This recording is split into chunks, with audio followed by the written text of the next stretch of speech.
Welcome to Buddha at the Gas Pump. My name is Rick Archer, and my guest this week is Nirmala. Welcome, Nirmala. Hi, Rick. Nice to be here. Yeah. Um, Here's a little bio about Nirmala on his website, which is endless-satsang.com. After a lifetime of spiritual seeking, Nirmala met his teacher Neelam, whom I interviewed a few weeks ago, or a month, a devotee of H.W.L. Punja, Papaji. She convinced him that seeking wasn't necessary, and after experiencing a profound spiritual awakening in India, he began offering satsang and non-dual spiritual mentoring with Neelam's blessing. This tradition of spiritual wisdom has been most profoundly disseminated by Ramana Maharshi, a revered saint who was Papaji's teacher, and and Nirmala's perspective was also profoundly expanded by his friend and teacher Adyashanti. Okay, so where would you like to begin? How about right here, right now? Okay, good. Yeah. I listened to, as I often do, to many hours of your talks, your couple of hours of Never Not Here, and both of your books, and a lot of your satsangs. And I know you even said in one of your satsangs that at any given time you tend to have a kind of a theme that you like to dwell on in your satsangs, and then maybe over time Sure. it becomes a different theme. So what's your theme these days? Actually, my theme these days is right here, right now. It's just Uh-huh. a recognition that all there is this one beingness, this one consciousness, and that every experience of it is equally profound, equally beautiful. That all, in a sense, a lot of spiritual seekers are looking for that big spiritual realization. Hmm. And even when it comes, then beyond that is the recognition that every moment is a realization. Every moment you're realizing something about your being, Hmm. whether it's your ability to experience the biggest truth, or whether it's your experience, your ability, your capacity to be fully identified with the ego and lost in illusion.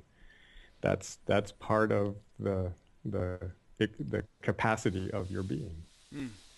So what I hear you saying here, when you refer to your being, is really not an individual thing. We're talking about our essential being, which is, you know, we could say cosmic, which sort of is without Yeah, limitation whatsoever, and which contains the whole universe or universes and so on. And, that's your being, right? right. Okay, But within that being, that includes your individual being, right. your experience of being a particular human being. Hmm. So that's like a subset within that. And Right. so everything that you realize, everything that you experience, everything that you discover about this is profound, is mysterious, is worth exploring, worth Yeah. discovering. And we might say, who's discovering? You know, Yeah. uh, is it that just the individuality is discovering, or is it that cosmic being that is has evolved infinite number of individualities as little sensory Right, right. apparatus? Different fingertips. Right. Yeah. Yeah, Yeah. and it's probably both. Yeah. I mean, some realizations happen right here. Hmm. Some realizations don't fit within the individual separate self. To realize it, you have to be out here. You have to be bigger than that.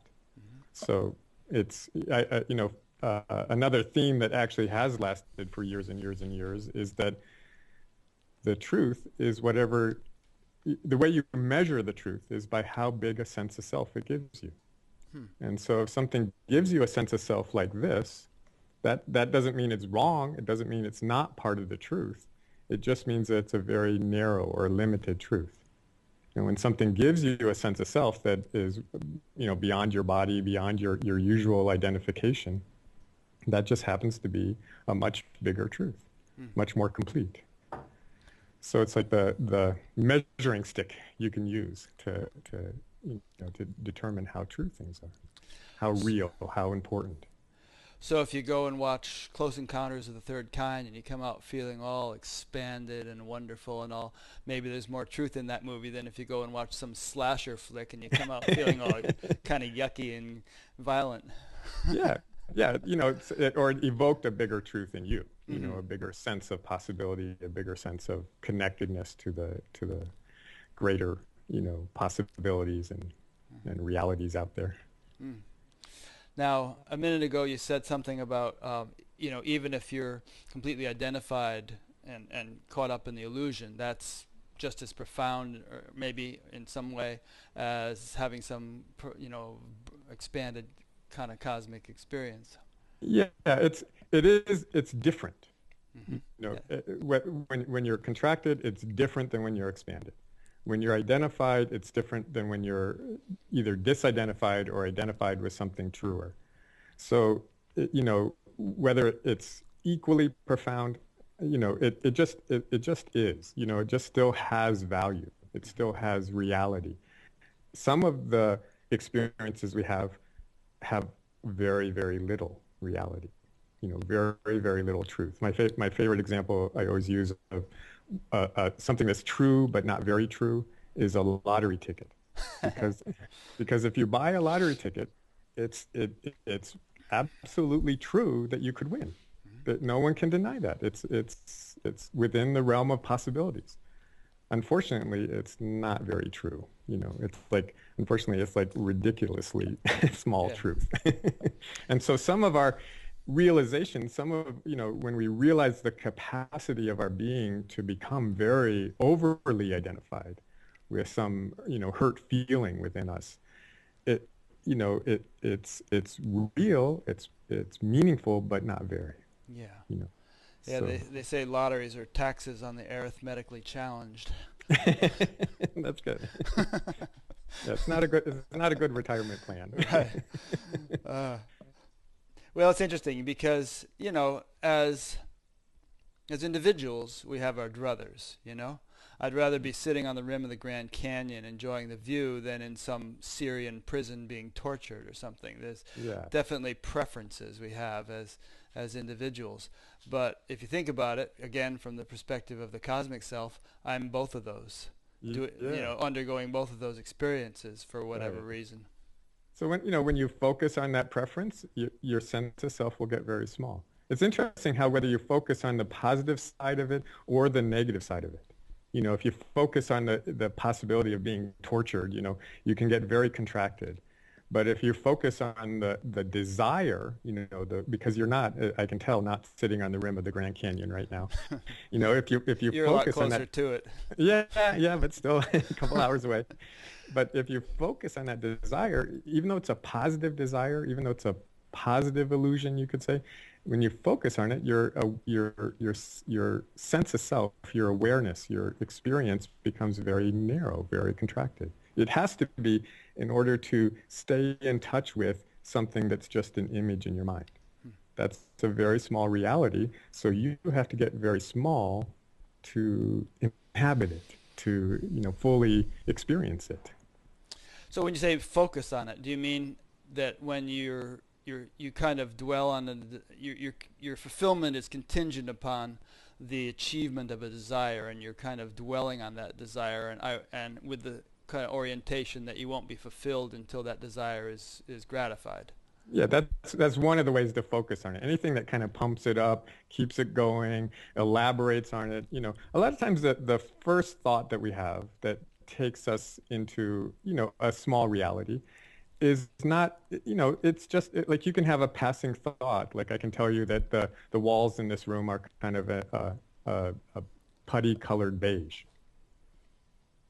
Hmm. So what? It's like, okay, that thought just goes, you know, Yeah, it doesn't, it's doesn't have only if, much significance. right. But if I tell you,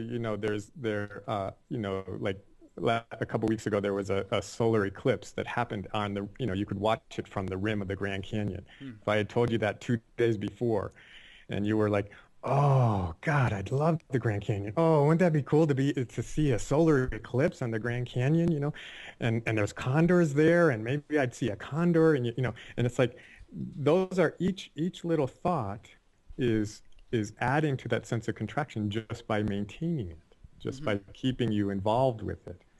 It's not, the default position is for your awareness to open up.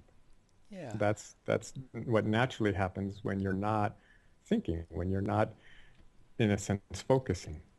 Well, it seems to me to depend on how you're wired, and you can change your wiring over time. But there might be some people who are in Iowa who would love to be at the rim of the Grand Canyon watching the eclipse or the sunset or whatever. But it's not going to bum their day if they don't get to go. It's like, because there's a certain baseline of contentment that's not dependent upon whether this or the other desire is fulfilled or not. And there are other people whose whole, I know people who've moved so many times because they get to a place and after a while they feel they're not fulfilled, and they'll be more fulfilled if they move somewhere else. And then they go through all the trouble of moving somewhere else, and then the same thing happens again, and they just don't see it. They just keep doing it. Right. Exactly. In psychotherapy, they call that the geographic cure. Yeah. Where people go and try and cure all that ails them by moving. Right. Or getting a new partner or whatever, the people who've been married 8 times and whatnot. Right. And, you said it's different depending on your wiring. It's also different depending on your life experience, your conditioning, which things. Some people, you mentioned the Grand Canyon, and they get bored. They wouldn't be interested at all. So the specific content is unique for every individual. And especially the specific stuff that can get us not just momentarily contracted, but can get us kind of like on a roll, where we're totally engaged with that little fantasy or that fear or that hope or that wish or that doubt or that worry. It's like we're rolling with it, we're going with it. And even people who are very, very free in most respects, you can often find something that will push, like we say, push their buttons. Something that will put them into that contracted state. I don't think I've met anybody, or very few people, who don't still have some buttons that could be pushed. I've met some pretty enlightened people. Yeah, and of course the good news is that consciousness is not harmed by being contracted. Yeah. Like I said, that's one of its capacities. In fact, if you're eating chocolate, the absolute best thing you can do is contract the hell out of your consciousness. Why be in cosmic consciousness when you're eating chocolate? That's like a total waste of good chocolate. Well, this is an interesting point, and I actually thought about this a lot when I was listening to your various talks. And it's sort of, I guess we could frame this point with a phrase, which would be, the ability, letting a dog out, the ability to focus sharply and yet maintain broad comprehension. And that, to my knowledge definition, would be what I would call cosmic consciousness. In other words, that cosmic awareness, unbounded awareness, is maintained while you're performing brain surgery or flying an landing a 747 in a snowstorm, or doing something that demands tremendous focus. And in fact, that the focusing is actually enhanced or improved by by the ability to maintain broad comprehension. Otherwise, the big picture is lost somehow. Yeah. And I maybe say it a little bit differently in that I describe it as a flexibility. Yeah. And that in the actual moment where you're trying to work your way around one of the major blood vessels of the brain when you're doing brain surgery, the predominance might be very focused. Yeah, absolutely. Laser-like. And you might be standing there for 10 hours focusing like that. Yeah. And yet in any moment, like when you put down the scalpel and for a minute you take a drink of water, you're just, and the nurse is wiping your brow, the sweat from your brow, in that moment you can just slip back into a much more expanded state. And so whether it's like a simultaneous thing where you're focused and expanded at the same time, or whether it's just this flexibility. In a sense, to me, the value of the big expanded states is when they bring you to this place where it just doesn't matter anymore. Yeah. And they bring you to a place where that's what you are, that's what's that's possible in any moment, at any time. And so it doesn't matter anymore whether right now you're doing brain surgery or eating chocolate, or whether right now you're just literally sitting on the rim of the Grand Canyon and just loving the spaciousness, the literal spaciousness in front of you. I think the word flexibility is very apt, and I think it's something unique about human beings that they're able to incorporate within their experience a very broad range of spectra Yeah, of reality, yeah, and to do so in such a way that it's not a black white on off kind of arrangement, but yes, you're performing the brain surgery, yet that sort of broad awareness can be there, kind of like in the background. It's not like you have to yeah, sort of sit and just dwell in that. You'd kill the patient probably if you did. exactly.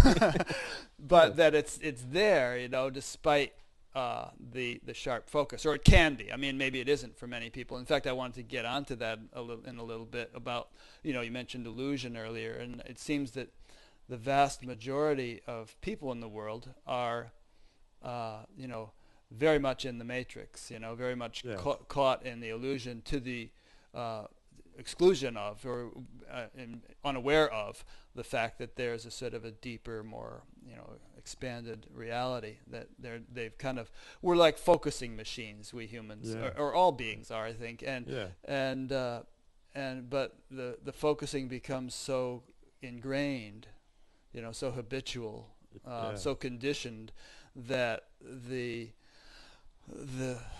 the broad awareness, the unbounded awareness, is just kind of lost. Sure. Yeah. Yeah. At least the capacity is never lost, but the Right. experience Right. can be lost for a Yeah. long. Yeah. Yeah. For lifetimes. Yeah. Yeah. Good thing we are eternal. So Good thing. Yesterday I watched this video presentation about the fact that they've now determined with the Hubble Space Telescope that the Andromeda Galaxy is moving toward our galaxy, and then in about 8.5 billion years the two galaxies will collide.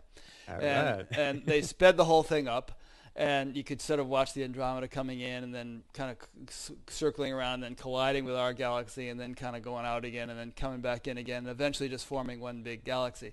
I Cool. just kind of love that stuff because it Yeah. it puts it in perspective, Yeah. Let's start planning a party where we'll all get together and watch. Yeah, and you can imagine, as that's taking place, all the lives and all the billions of inhabited, Yeah. planets spinning out their destinies, thinking that this little thing that I'm experiencing now is it. Right. This is what's real. Whereas really, from a broader perspective, there's something. Yeah, there's a different Yeah. perspective. Yeah. Yeah. If consciousness is eternal, then all of that is good play. Yeah, All of that is yeah. there's a definition of illusion I came across recently that illusion is something real that simply appears to be something other than what it is. Hmm. And so all of this illusion, including the illusion of galaxies colliding, it ultimately is there's reality there, and yet the appearance of it is the illusion, the idea that it somehow that something's lost or something's gained Hmm. because with all those people whose little solar system gets all disrupted because another star comes into it and their lives are changed or their lives life on that planet is ended. Hmm. It's like that's the illusion that that's somehow a problem, that will that will end consciousness, that will end the play. Mm. So That's a it's great like definition. Something. Say it again. Something real that appears to be something other than what it is. Is that the way you put yeah, it? yeah, Yeah.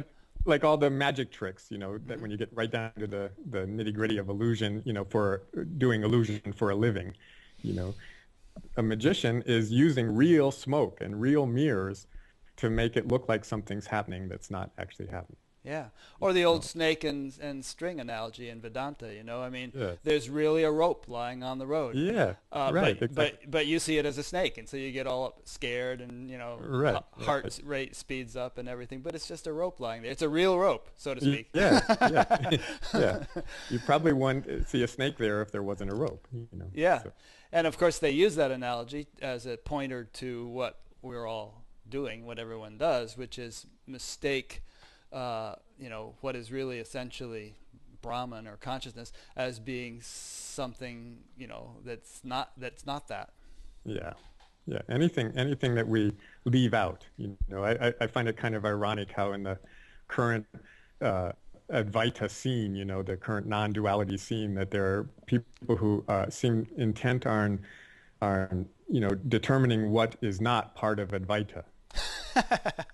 And Yeah. if there's something that's not part of Advaita, if there's something that's not included in Advaita, then it's not Advaita. I mean, how could that be Advaita? It's, non-dual, only one. Mm-hmm. So as soon as you have something that's not included, you're no longer actually speaking about non-duality. Yeah. Actually, the founder of Advaita, the whole tradition of it, really, they use the word Brahman, and Brahman is supposed to be not just the absolute, but the absolute and the relative contained within a larger wholeness. Yes. Yeah. Both. Again, Right. everything's included. Mm-hmm. Yeah. You use the word space a lot in your talks, with reference to consciousness, and that, I don't know, that kind of bothered me a little bit. Not bothered, but it sort of I kept thinking there must be a better way of phrasing it, because space, although you can attribute quality of spaciousness to consciousness, because it seems, there's this feeling of expansion and vastness and so on, and emptiness perhaps. But in reality, space itself is a relative thing. It's considered to be one of the 5 elements in the Eastern perspective, and in Einsteinian physics, space is something which can curve, and if you move through it fast enough, then time will dilate and so on. So maybe you don't mean it literally. Maybe you're just kind of using that as an adjective to. Yeah, probably both. Because space is a quality of our being, and it's a very fundamental quality, because it turns out that that's actually everywhere you go, there's space. Even if you can bend it or curve it or experience it different ways, it's still always present. And so I speak of awareness as actually a fundamental quality of our being. And often we just do that. We use the adjective, we use the quality, the particular aspect of something as the name for it. Yeah. So like somebody who's a doctor, that's an aspect of their personhood. That's an aspect of their individuality. But we sometimes refer to them as a doctor, because Right. it might be a fairly predominant aspect of their experience in life. Mm-hmm. And so awareness is so fundamental to what we are, that it's always present. It's always happening. And well, always is maybe a little strong, but almost always, almost always present. It's obviously present in every experience, because without awareness, there is no experience. And so that you can say the same thing about space. It's actually present in every experience. Without space, there is no experience. And so it seems to me it's a little bit more fundamental than some of the other qualities, like the other 4 elements, if you want to say. Well, that's actually considered to be the most fundamental or subtle of the 5 elements. Yeah. Yeah. So it's tricky, because sometimes, in my languaging and my speaking, I use a word like that that's actually a quality of this mystery, to try to describe the whole, or use it as the label for the entire mystery. Mm-hmm. And that's fair enough. I mean, Yeah. that's done traditionally. Also, they speak of Sat Chit Ananda, for instance. Right. Qualities of consciousness and bliss and existence. Attributing those to consciousness, or Yes. to being, to Yeah. existence. Yeah, using that as a name for being. Yeah. And the real names, that, like, being's a good example, but the probably the best names are the ones that no one can define. Right. It's like being, or presence, or source, or that. It's like the more vague and hard to pin down a word is, the better it is for describing that which includes everything and beyond. Yeah. Okay. Good. Yeah. And space is because it's so present everywhere. Because it's such a fundamental quality. It's a wonderful like touchstone.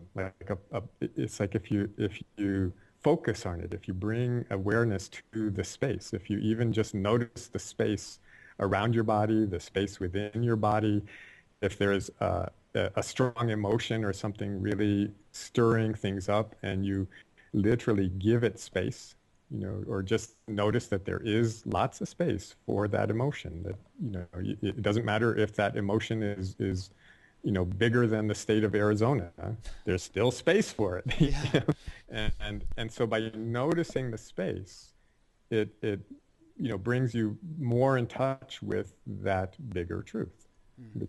Because and like I said, it's a handy one to use because it's not like you can ever forget to bring it with you or misplace it or run out of it or something like that. Mm. Like awareness, you can, by noticing awareness, you can get back in touch with something that's bigger than the particular experience you're having. Yeah.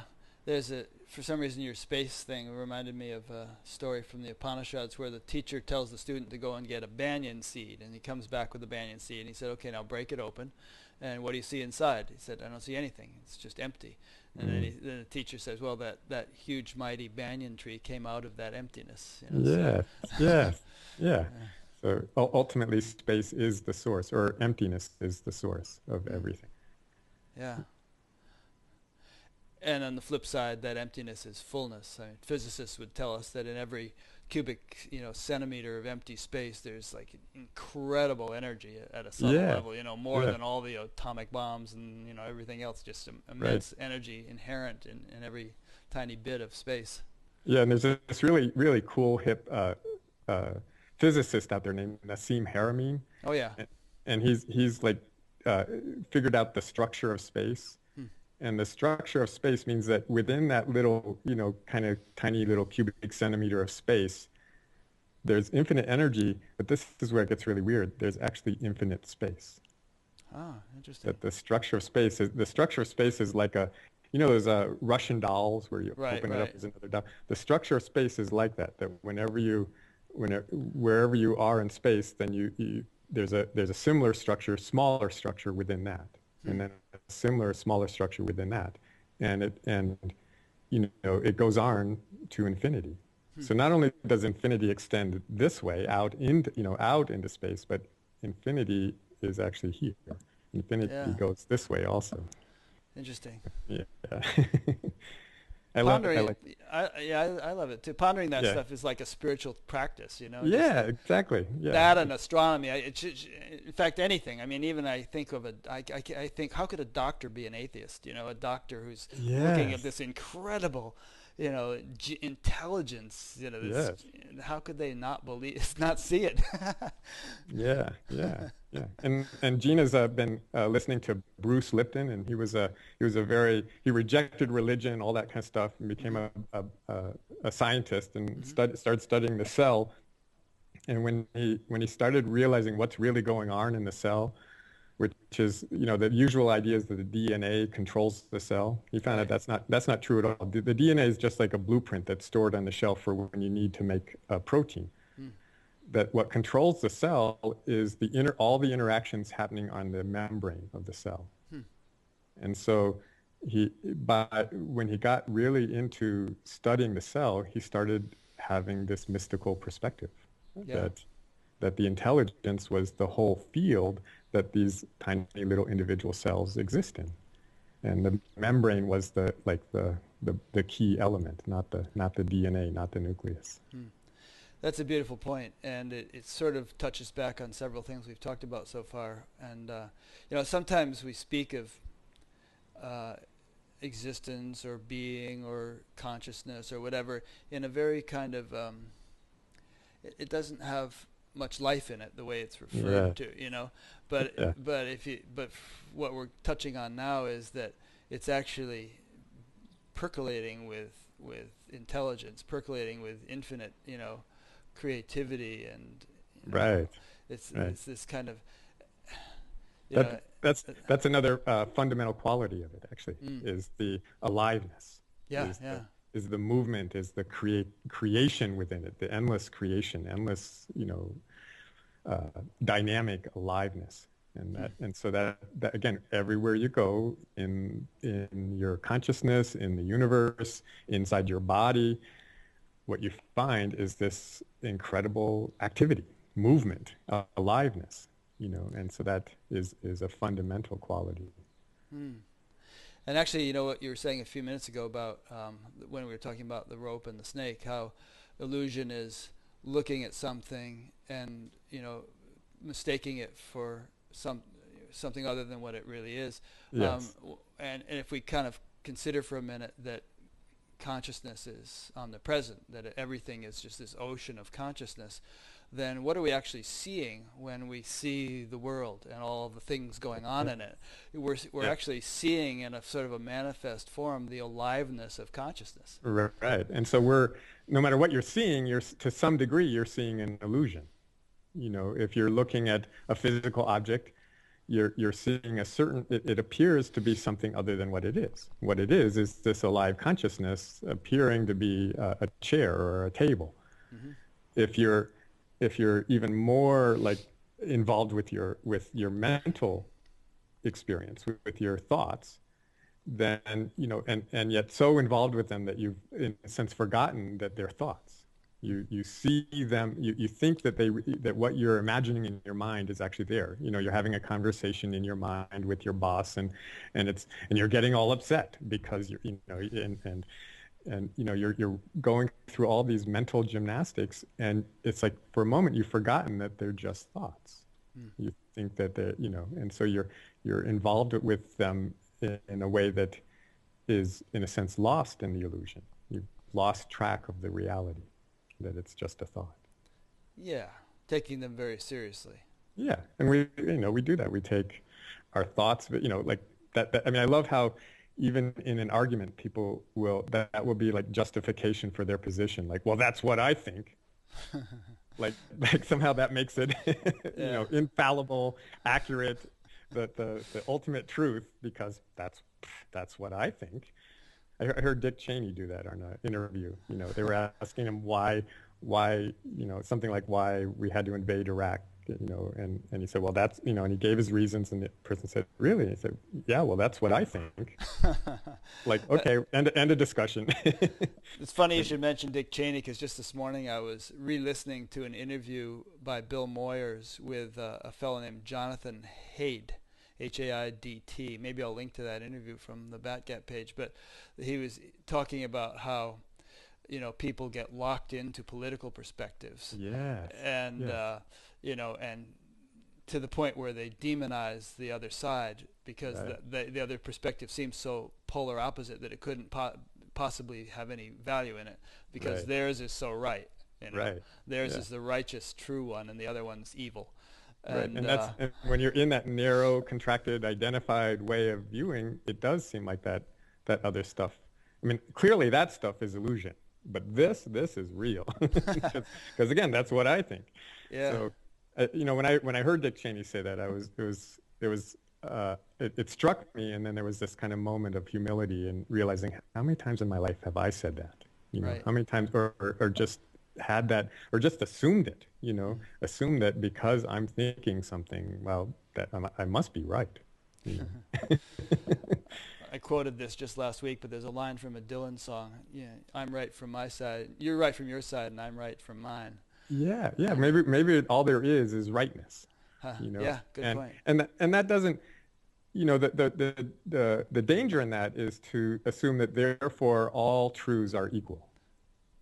I think Right. all truths are true, and some are much more true than others.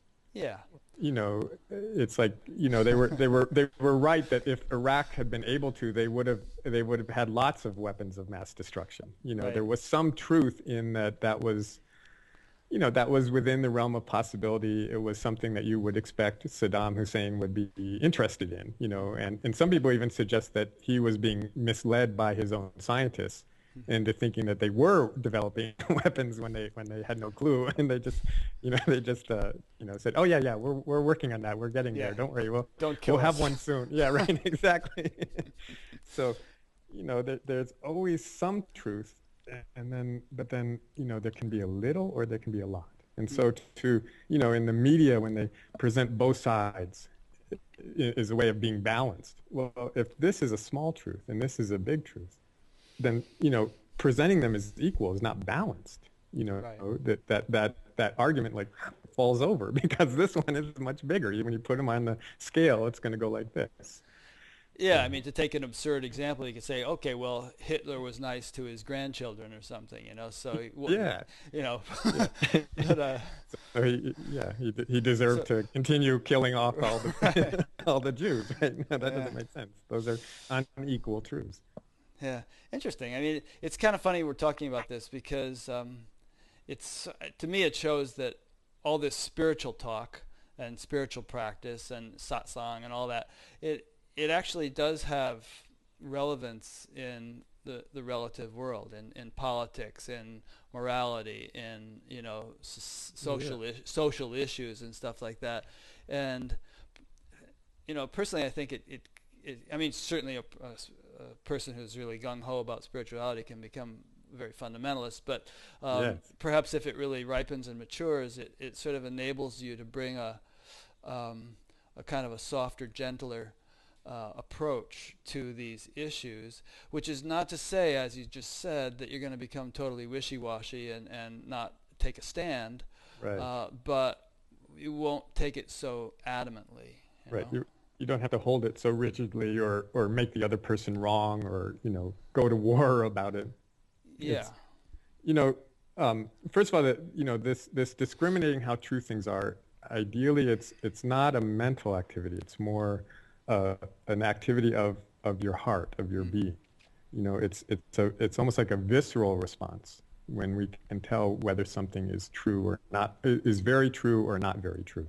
hmm, It's not really true or not true because, again, all there is truth. So even something that is, in a sense, total imaginary, total illusion, is still true in the sense that you can imagine it. But it's yeah, just not very true. It's like less true than a lottery ticket, less right. likely than a lottery ticket. And so, that's very, very little truth, and our being responds to it. It's not by logicking it out. I always say to the mind, everything looks equally true. The mind is like a electron microscope. Whatever you put in it, it looks big. Mm, Whatever you look at, it looks true. Whatever you think about in that moment, that is your experience. So it seems just as real as what you were thinking about a moment before. Whether it's a fear or a desire or a memory, all of a sudden that's your reality. And the thing that measures how true it is really more our heart, more our felt sense of being, mm, and whether that gets contracted or expanded. So it is possible to weigh these things, like you said, to bring this spiritual reality into play in the world and really discriminate how true things are. What's true for me? Is it true for me, to eat that whole plate of cookies? Is it true for me to marry this woman? Is it true for me to move to Hawaii and live off the land? It's like you can actually weigh all these relative truths in your heart, in your being. And so it turns out this capacity to not just be alive in the world, but to discriminate, to distinguish, that's another fundamental quality of consciousness. yeah. You can't have awareness without being able to distinguish differences. Or it's either a quality of consciousness, maybe, or it's a faculty which becomes more finely tuned and reliable when consciousness is more clearly reflected in the Yeah. physiology. Yeah, Yeah, it's a fundamental, all these qualities of consciousness are like fundamental capacities of yeah, consciousness. It's like able to be aware. It's able to be infinite in space, in the terms of space. hmm, It's able to be, like you said, exquisitely discriminating. And yet, like I say, I always point out that it's not the mind that has right. that. The mind discriminates in another way. The mind discriminates the content of experience. Hmm, Like the mind is what tells you, has learned when something's red and when something's blue. The mind knows those kind of differences. But this is, like you said, a more subtle capacity to weigh difference, to engage with this world by distinguishing what's real, what's true. hmm, And when you encounter a big truth, I was saying you can use it to decide whether you eat a plate of cookies or not, right?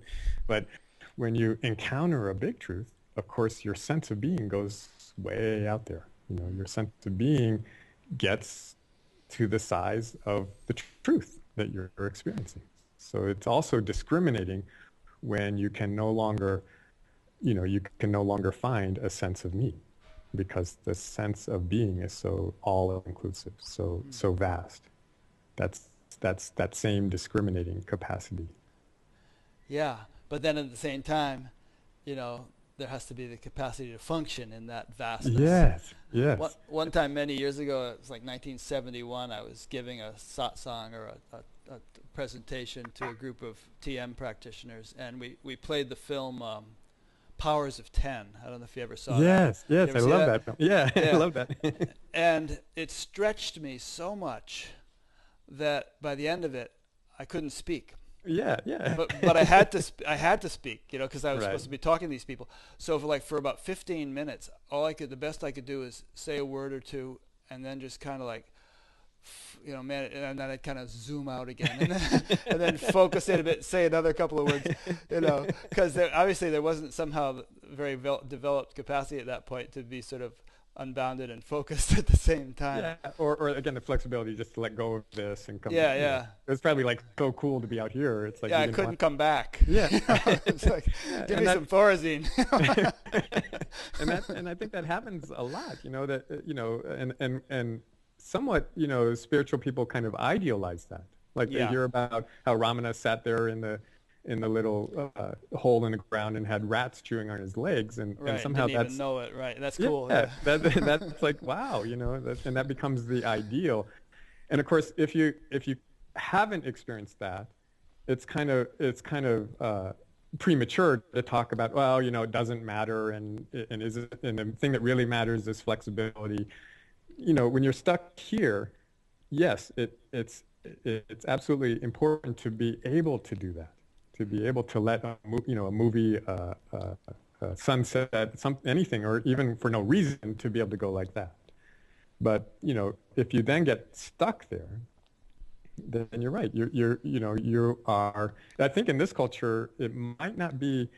There might be a lot of cases of people who do end up just parked in a mental hospital because they got out here and they said, "Well, I'm not going back. Why should I Yeah. go back? I'm staying." There was something about that experience that they just never again came back into Yeah. a functional orientation. It's interesting. I want to come back to this point about the ability to discriminate and discern truth, but it so happens that somebody sent in a question that they wanted me to ask you, Sure. which hits on the point we're talking about just now, and that is, why don't any of the non-dual people have regular jobs? Why are they all just traveling around and talking about the self? Can one lead a normal life if one is really dissolved? Not just speaking of awakening here, but not just speaking of awakening here, but true end of the line enlightenment. Could you be a brain surgeon or a 747 pilot and yet be truly enlightened, or does it kind of render you incapable of doing anything so gross and practical? That's a good question. Um, I I think it's totally within the realm of possibility, and I'm sure if you like Papaji himself, he until he was in a sense at retirement age, he worked as an engineer. He traveled all over, had a normal job. I don't think there's any contradiction. And I would also add from my own experience that traveling around giving satsang turns out to be incredibly ordinary in that you still have to schlep yourself to the airport, be there on time, find the right gate, get on the plane, organize it, send out the email announcements, either you're doing that or someone's doing it for you, in which case if someone's doing it for you, you still have this kind of very ordinary experience of being the boss, and you have to deal with all of their stuff. And when they call in sick or they, do something that's not quite the way you wanted them to do it, it doesn't, no matter what you are, in terms of the specifics of what you do, you are still doing. You are still, in a sense, managing this ordinary world, unless again you are just sitting in a cave, in which case that then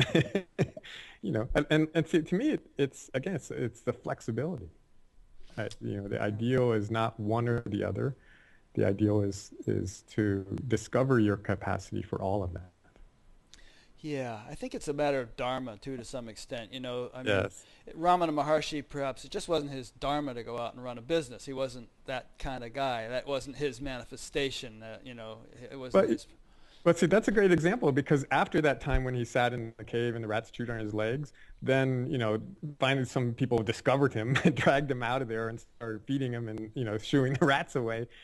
And then later, this is much later in his life, there was this big ashram and he got up every morning at 3 a.m. and, made the breakfast or 4 a.m. I think it was about 4 a.m. according to the story I read. But, and I've also heard that he was an absolute tyrant in the kitchen, that he, that you did it the right way or you got it from Ramana. He was actively involved in the building program. That was one of his little pet projects. He was always, that there was this guy, Annamalai Swami, who was in charge, and every day Ramana would check in with Annamalai Swami and see what they were doing and make suggestions or give him instructions. And so, he experienced this place where it didn't matter if rats chewed on his legs, and then he also became functional and it's not like he ran the ashram totally himself, but he was involved with it. He didn't leave it all to to let the Yeah. the forces of cosmic consciousness determine everything. Yeah, good point.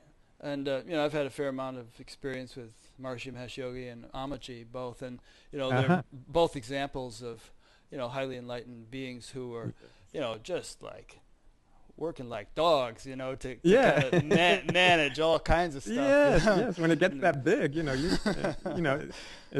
I was sitting around. This was, years later after I was sitting around talking with Adya one time, and I suddenly realized, like, I was really curious, like, what's it like to have, 400, 500 people come to an event and have this big staff of 10 or 12 people. I was just kind of curious about that, like how is that for you? And then what I noticed is that I could tell he was feeling really nostalgic. For the good old days. Yeah. For the good old days. He was like asking me all these questions about, so you guys just do it all yourself, don't you? And I was like, yeah, pretty much we do it all. He was like, oh yeah, that was great when I could do that, And so, Yeah. it's like, and I was thinking, wouldn't it be great to have 10 people do everything for me? And he was thinking, wouldn't it be great not to have anybody doing anything for me? Grass is always greener. Yeah. So I want to get back to this point about using, having the capacity to discriminate with the heart and Yeah. determine the truth and all. There's this saying in Sanskrit, Ritambara Pragya, which means that level of intellect which knows only truth. And Shankara wrote a book, called The Crest Jewel of Discrimination. Yeah. So this word discrimination and being able to discern truth from non-truth at a very subtle level is kind of real central to spiritual tradition. Yeah. And in that case of the phrase I just used, it's the word intellect is used, but I think at the level we're talking about, there's really no distinction much between intellect and heart. We're talking about a deep intuitive faculty. Right. And I use the word heart just because it can tend to bring people into a more more complete experience of their being than just the intellect. And so it's more like the whole being's intellect, they call it heart wisdom in some traditions. And it is energetically the center that responds most subtly, most directly to either this sense of expansion, softening, opening, or this sense of contraction, tightening, rigidity. And that's the discrimination right there, the movement. And I always say it's working perfectly. It's not something that anybody needs to get better at. Your whole life, your being has been either expanding or contracting appropriately to the moment. And when someone lays a really small truth, when someone lays a trip on you, and it's not very true, the right way for you to feel in that instant, in that moment, is to contract. That's I always say it's like the little kids game where they say you're getting warmer or you're getting colder. Mm-hmm. If you were playing that with someone and no matter what, they said, oh, you're getting warmer. It's like after a while you'd want to slap them. You'd want to like say, no, wait a minute, I can't. How can I play this game if you just always say I'm getting warmer? Yeah, I would have found it by now. Yeah, exactly. And so you need that capacity. You need to notice, to trust, to acknowledge the sense of contraction when something is narrowing or limiting or distorting the truth. And just you can also obviously trust it when your heart, when your sense of being opens and softens. Yeah, I totally agree with all that, except the part about not being able to get better at it. I mean, I've made some pretty lousy judgments in my life, and over the course of, the decades, I feel like my capacity to, you know, be kind of sensitive to what's right and what's inappropriate has refined tremendously. And, And when I say you can't get better at it, I'm talking about the raw response of your being, hmm because that's always been there. It's just that for possibly much of your life, you didn't pay attention to it, or even if you were experiencing it, there's this funny thing we do, which we learned to do. We were taught to do it, but most of us, when we get contracted, our response to it is to try to contract our way out of that contraction. hmm. Most of us, like, we that the contraction itself does feel limiting. It does feel constrictive, and so we move into a position of judging whatever was just happening, or we reject it, or we try to find some, or we grasp out for something different, and we don't actually just experience that contraction, and just like you were saying, subtly discriminate. Oh, right, this is just not very true for me, without any need to get away from the contraction.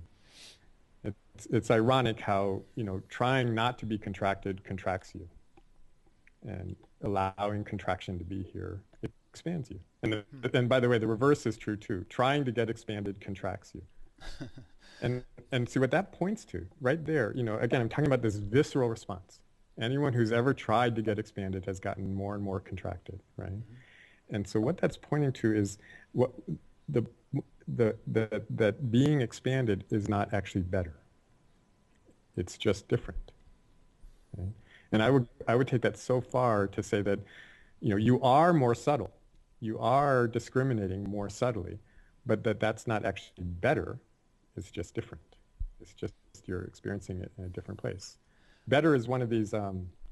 It's one of those experiences that's purely conceptual. There isn't really anything called. I always say that if there really was a thing called better, something called better, we'd all just go to the store and buy it. We'd all just go get a big tub of better and rub it all over our bodies, and we'd feel better, right? It's purely conceptual. You know. There's nothing that it actually points to. Yeah, that kind of It's a useful concept. yeah. You can But still hold it, but when you say that, though, I say, okay, well, I can get that as long as I'm looking at it from the sort of the broad perspective that we were yes, talking about, in the yes, beginning, creators of galaxies. right. But is there a qualitative difference from an experiential standpoint between the enlightened sage and the psychotic in a mental hospital? I think the enlightened sage is having a kind of a smoother ride, a more It, enjoyable state of being than right. someone whose mind is completely confused and psychotic and crazy. Yeah. So, And so maybe and, you can and use that the word better there. absolutely. And like I said, even though it's purely conceptual, it's still true. It still Yeah. has its usefulness, and that's a good example. Especially in orienting. Why not use this concept of better? Why not move towards things that are better? But like you said, either through when you step out and you realize, hey, that psychotic identified experience is not actually harming the consciousness. It hasn't taken away that being's capacity, that sort of individual expression of being's capacity to transcend all that stuff. And sometimes, surprisingly, it even happens in those most psychotic moments that people have awakenings. And also, this, not only can you get that perspective from there, but you also can get that perspective from having been through a lot of life experiences, big Yeah. ones, small ones, that after a while you start to hold this whole idea better. You just hold that very lightly because you realize who can say what's better, That's true. But I yours, mean, I have a friend who got sent to jail for 5 years, and I wouldn't trade places with him, but it's yeah, probably precisely what he needs for right. his It could his be evolution, his growth. it could be profound, Yeah. along with all of the horrors of that, all of the terrible aspects of it. But again, terrible, see, better and worse are both conceptual.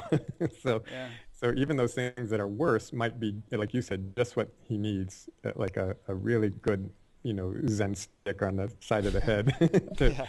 to really shake him loose in a way that you or I, can only imagine because we Yeah. have had that experience.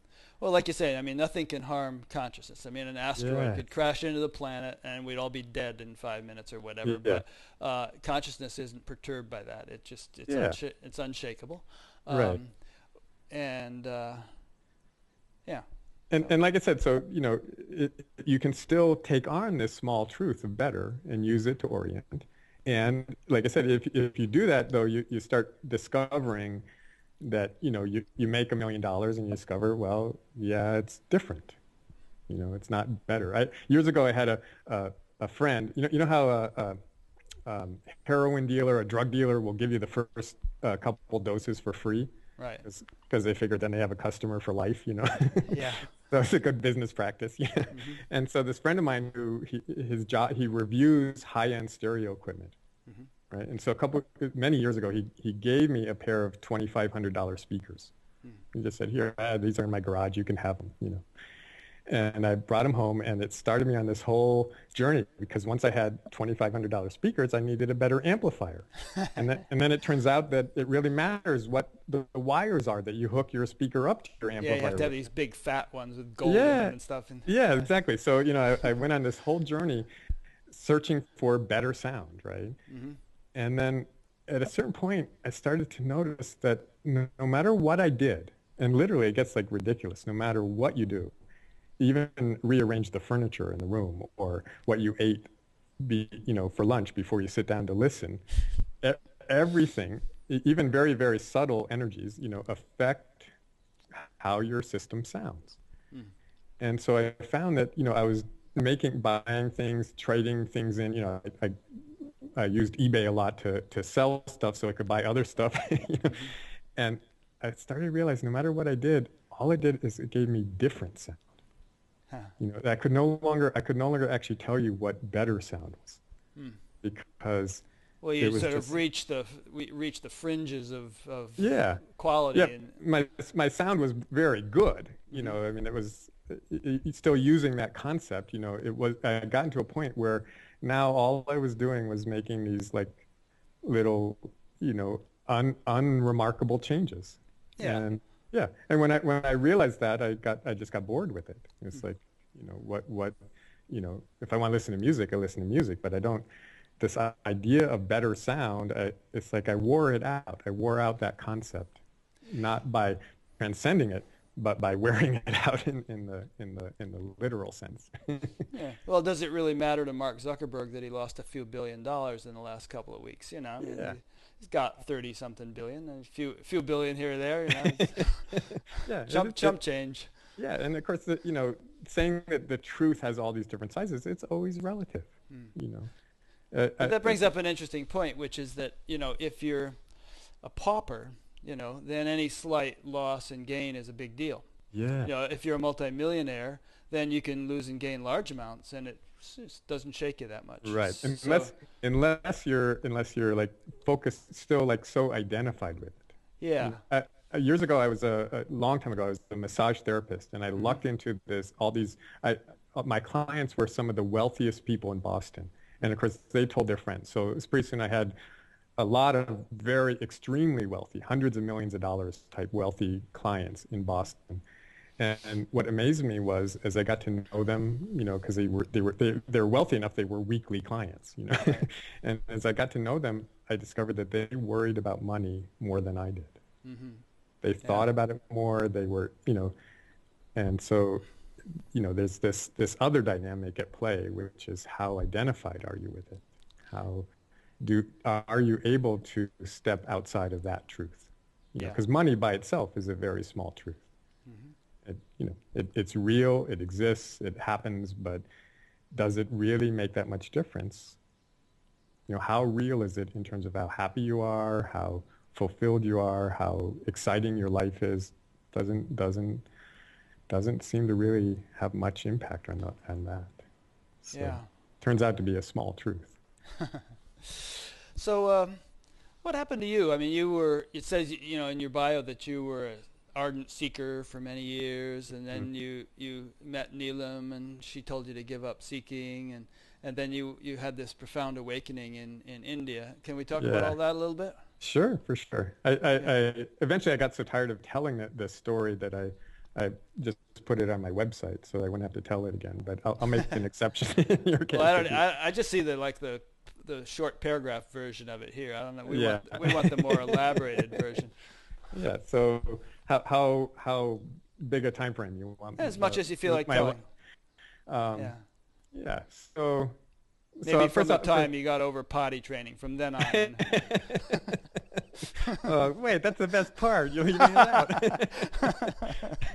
All those accidents, man, they were great. Uh, so, I'll address first that statement. I was a lifelong spiritual seeker. Hmm. It does seem like it was something I was engaged with. Like years later, I kind of reflected on this. When you were a kid and kids want to be firemen or baseball players or stuff like that. I wanted to be a minister.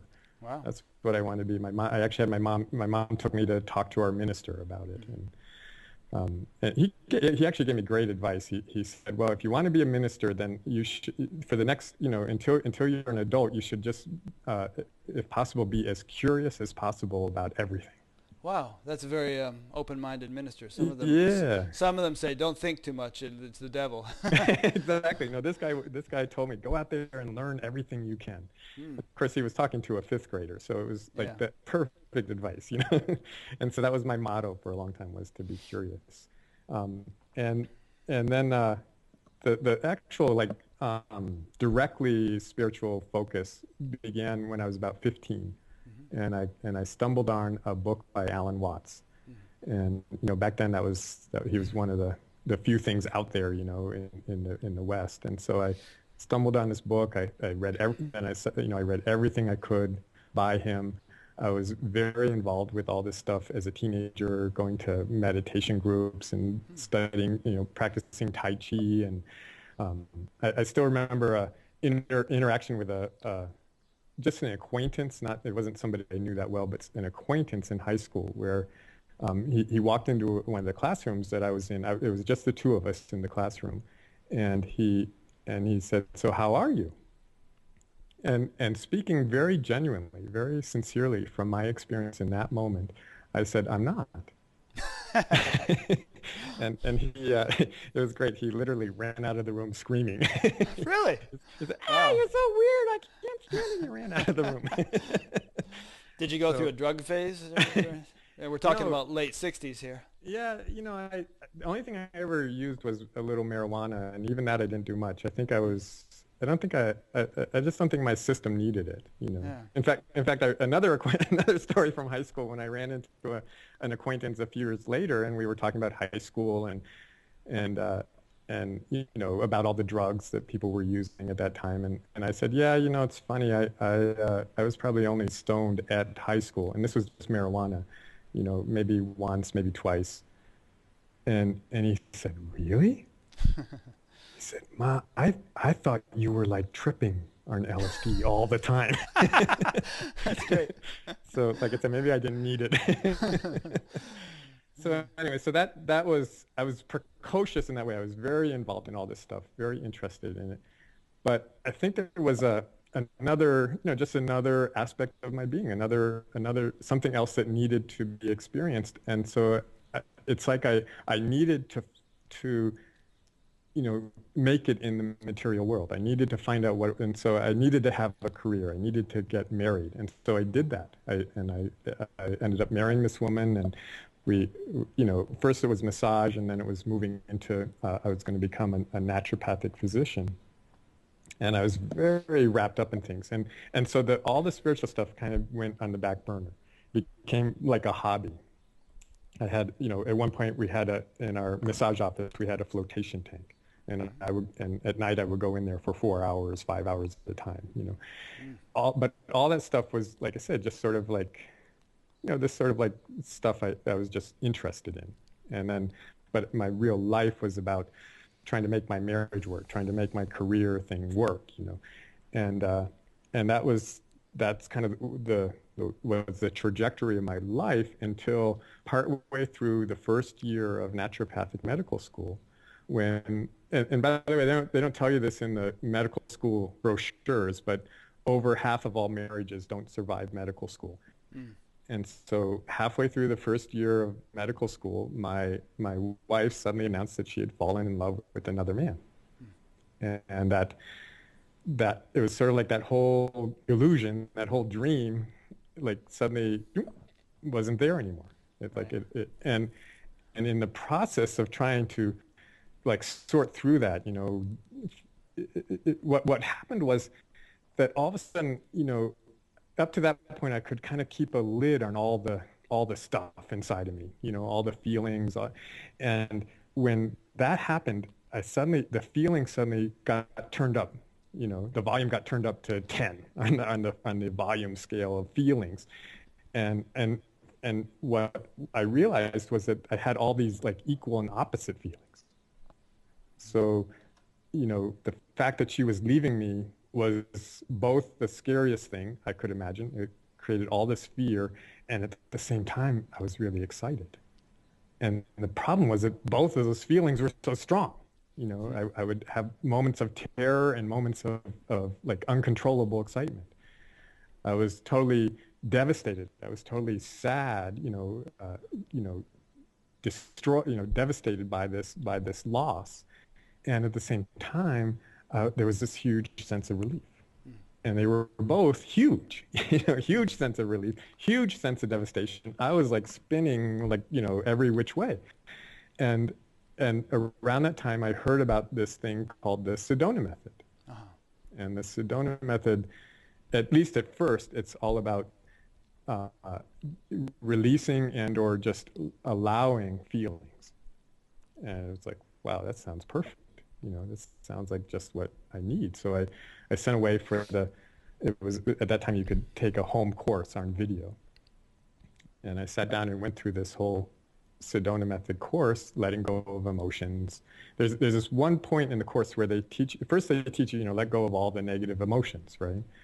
And then they sort of interject this new thing where they say, and what happens then is you start having more positive emotions, feelings of peace and courage and acceptance and things like that. And they suggest that then you let those go. Right? Is that more easily said than done? It's surprising when you just kind of do it. I took it was a week between semesters in medical school, and so I had this whole week I just like immersed myself in this process, watching the videos, and I would, like after that little section about letting go of positive feelings, I actually went for a walk. And as I'm walking around our neighborhood, I'm, letting go of feelings, letting go. And then, I start having these positive feelings. I say, okay. And I start letting those go. And I got to this moment, where it was incredibly quiet. There just wasn't any, it was like the stillness was remarkable. And not only that, but then suddenly I could really hear the birds and really see the colors. Everything was suddenly much more vibrant and alive than I was used to, And it was so remarkable. That experience was so strong that I literally turned around, walked home, and picked up the phone and called Hale Dwoskin, who runs the Sedona method, and said, I see that there's this advanced retreat coming up. I said, I'm a total beginner. I'm just halfway through the beginning course. Can I come to the advanced retreat? And he said, yeah, sure, come on, you know. So I took a week off from, I mean, it was in the middle of the semester, you know, the next semester I just didn't go to class for a week and went up to Sedona for this advanced Sedona method retreat. And what I didn't realize when I signed up for it, you know, to me at that moment, the Sedona method was mostly like sort of like this really cool stress reliever, you know, this really great way to handle my emotions, you know. And what I didn't realize was that Lester Levinson, who developed the Sedona method, actually developed it as a tool for awakening. That was the real intention of it. And it turns out that at this particular retreat, which was going to be led by Hale and also by Pamela Wilson, who you've interviewed, that it was all these old-time Sedona method people who had been, you know, desperately seeking, trying to awaken, or some of them for, you know, decades, were all gathering together because the word was out that Pamela had had this big awakening. And so they were all gathering together to see, you know, to check out one of their gang who had made it, you know. And so I come into this room with 40 other people who are all desperate to awaken, right? You know, that's their remaining suffering because they've let go of everything else, but they're still like desperately wanting to awaken. And then there's Pamela, and she is like shining in a way that I'd never experienced. She's just, you know, she's in that, especially in that first flush after a big awakening. It's a lot of fun to be around, you know. And so she was just incredibly a beautiful presence. And so as she still does, by the way, but these days she said she's working some stuff out still, you know, that's been actually quite challenging, but you know, that she does, that doesn't detract from her beautiful presence in the least. Yeah. I've stayed in touch with her through the years. She and I, during that time frame, she and I became good friends. Mm-hmm. But so here I am, and at one point Hale even like gives this talk about the different desires or wants, and how, you know, it's kind of like, because see, eventually after you let go of feelings, you start letting go of desires, because that's like letting go at an even bigger and deeper level, you know. And then he gave this whole chart of desires, and turns out the final desire is the desire to awaken. Mm-hmm. And eventually that has to be let go of also. That has to fall away also.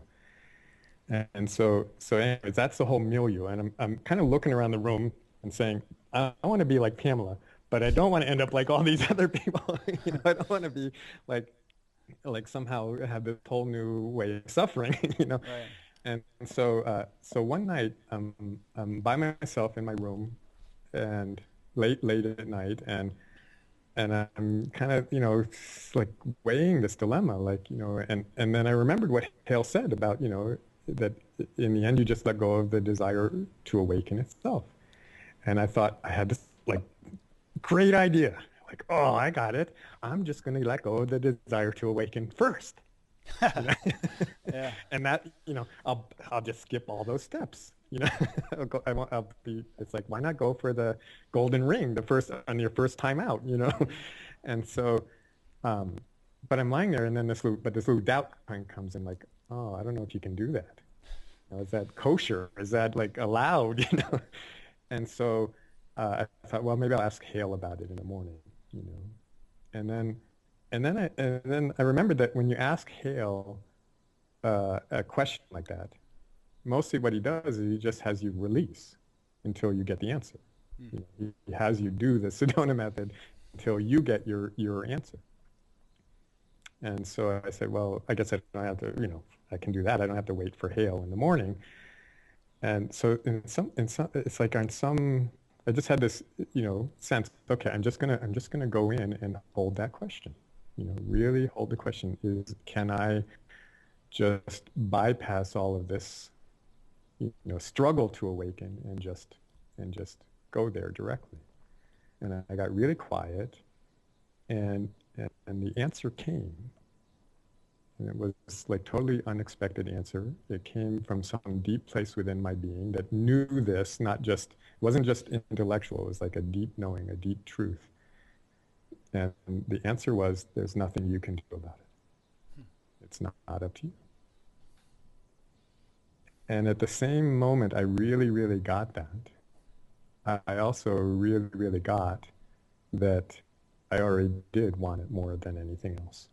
You know, that I was kind of like, I was playing a game with myself saying, I'm not going to end up like those other people. No, that's where I was. You were like those other people already. I was like that. I'd probably been like that my whole life, but seeing Kamala and having it be that real, in a sense, had reignited that desire inside of me. And so right at the same moment, I realized that I wanted it more than life itself. I also had realized in a very deep level that there was absolutely nothing I could do about it. And the combination of those two things, it just broke me open. I literally was not just crying, I was like wailing, just in my room, just like this whole thing was just tearing me apart. It's like, I said it was like somebody's doing open surgery, open heart surgery without anesthesia. And it was just this hugely devastating experience, and yet I couldn't like undo it. I couldn't stop it. At that point, it was already the way it was. And something in me had just become very humble, very tender, very soft. It turns out, on that very same week that the Sedona method thing was happening, there was also, Pamela had actually kind of arranged this. It also turns out that Neelam was in Sedona giving satsang every night. And I'd never even heard the word satsang. Right. Never heard of Ramana Maharshi. I never, all this stuff. And so, but everybody in the group, after we did the Sedona method all day, everybody would pile into cars and drive into town and go to satsang with Neelam. So I got in the car and went to satsang with Neelam. And I got there, and whatever it was I saw in Pamela, it was there, maybe even more so in Neelam. She had been doing her thing for a while, and she just was, it's like I couldn't, it's like when you get hold of something that you can't get a hold of, you also can't let it go. And so, after seeing Neelam, I actually came back another weekend. A few weeks later, she came back to Sedona and did a weekend retreat. And I did that, and part way through that weekend, the only way I can describe it is like she moved into my heart. It's like it was just like, and suddenly I knew, even though it made no sense, the last place on earth I ever wanted to go was India. And yet that's where Neelam was going. And I suddenly knew that wherever Neelam was going, I was going. So all of a sudden I was going to India. And it's like, wait a minute, I'm a medical student. I'm like running up all these big student loans trying to become a doctor. And no, I'm going to India. And so I always say this. Talk about deciding something with the heart, Yeah. I say it was like a choiceless choice. Mm-hmm. I made the choice, but I had no choice. And by the way, this part, none of this part really, it's not like a formula. Nothing about this is a formula. Everybody shouldn't just pack up and go to India. Exactly. But I did.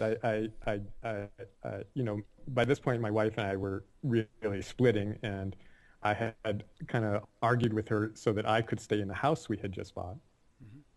So I went back to her and said, well, if you'll take the house back, take over the house again, pay the mortgage, you can have all the equity. So basically, I gave her all the equity in our house. I dropped out of medical school and packed up to go to India with Neelam, the last place on earth I ever wanted to go.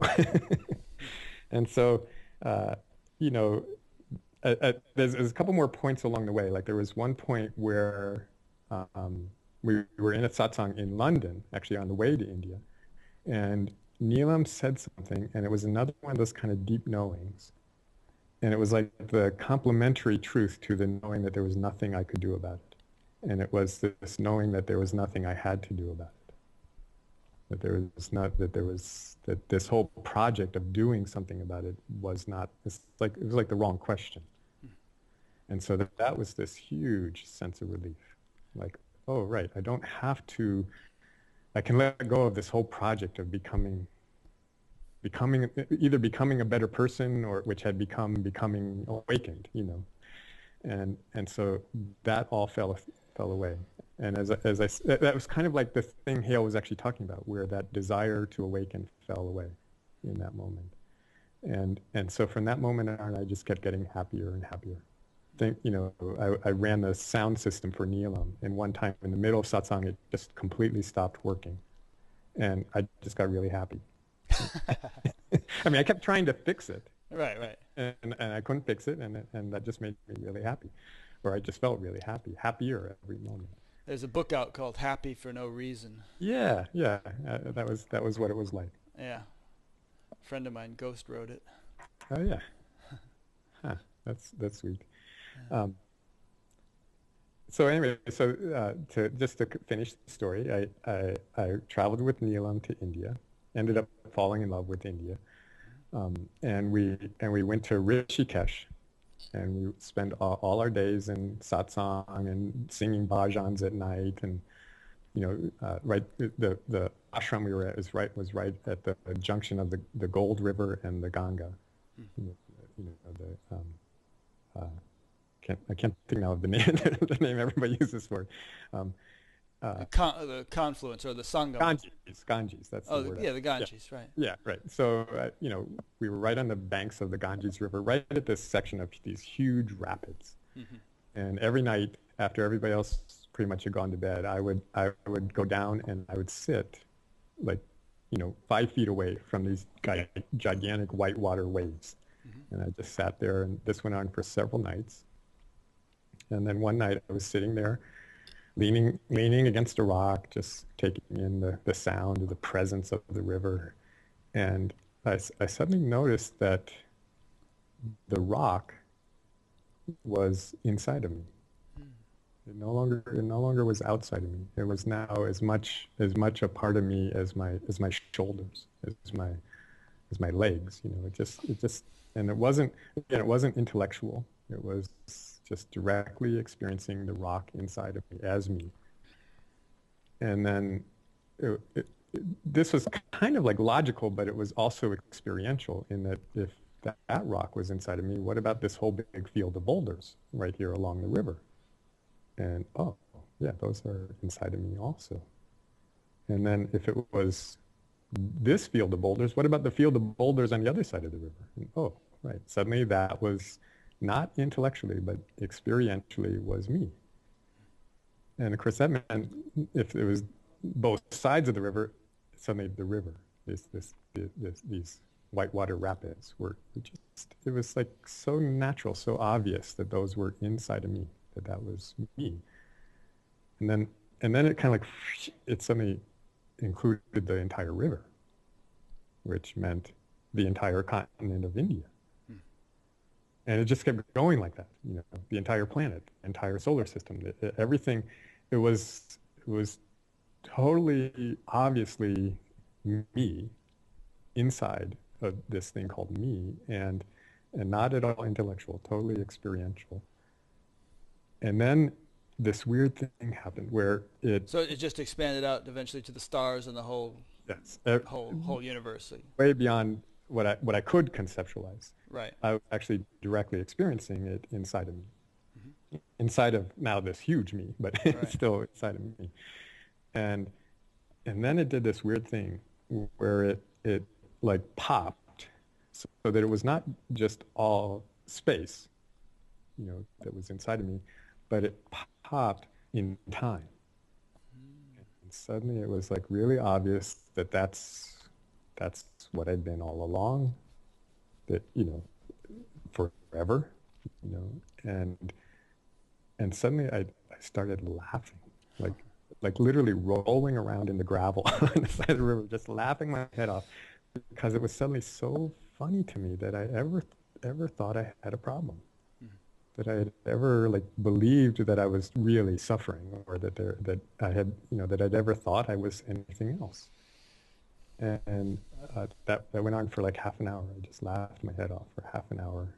Um, it took me, I think, like maybe an hour to walk the 100 yards back up to the ashram because I this was I think I stopped and hugged some of the bigger rocks, and I was like just full of this sense of presence, this sense of completeness. And um, from that day, um, it just started happening where people would ask me, come to me to ask lots of questions. Like people would catch me before, after one of Neelam's satsangs, they would drag me aside and like just want me to, to explore with them. Had you told the group that you had this awakening, or did they somehow just sense that you were I, somebody that could give them a decent answer if they asked a question? I think the word had gotten out because I did Yeah, tell people. sure. I didn't hide it from anybody. Mm-hmm. Um, and so that was happening, and it happened even when I wasn't around Neelam.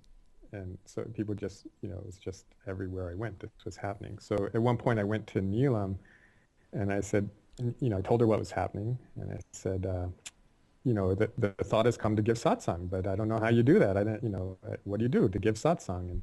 And Neelam always gave me really, really good advice. And her advice was, don't give it another thought. She said, if it's meant to happen, there's nothing you can do to stop it. If it's not meant to happen, nothing you can do will make it happen. And I'm have a very, very basically lazy, so I really like that kind of advice. So I just said, oh, okay, I'll just let whatever happens happen. And the very next day, one of the people who had been on this whole trip to India came up to me and said, hey, Nirmala, how would you like to come and give satsang at my house in Seattle? And so, as I was saying, yeah, I'll do that. Inside, I was going, oh, this is how it happens. And that is basically how it's happened ever since. That I just wait for the invitation. So that awakening that you had there on the banks of the Ganges, did you? Is that still your experience, that everything is contained, everything is the self, everything is contained within the larger sort of? Back to what we were talking about before, the flexibility. That experience is like as easy for me as planning my day for tomorrow. Mm-hmm. If I sit down and just give that a little bit of attention, it starts to open up. Yeah, but it's not like in your face all the time. That right. Kind of thing. It's not like, because like I said, I could barely walk after that experience, during that experience. So it fluctuates in intensity, but there's also that deeper kind of conviction that it's always here, that's what I am, and that's what I always was. In fact, I sometimes call it my non-awakening because it's like I realized that's what was always true.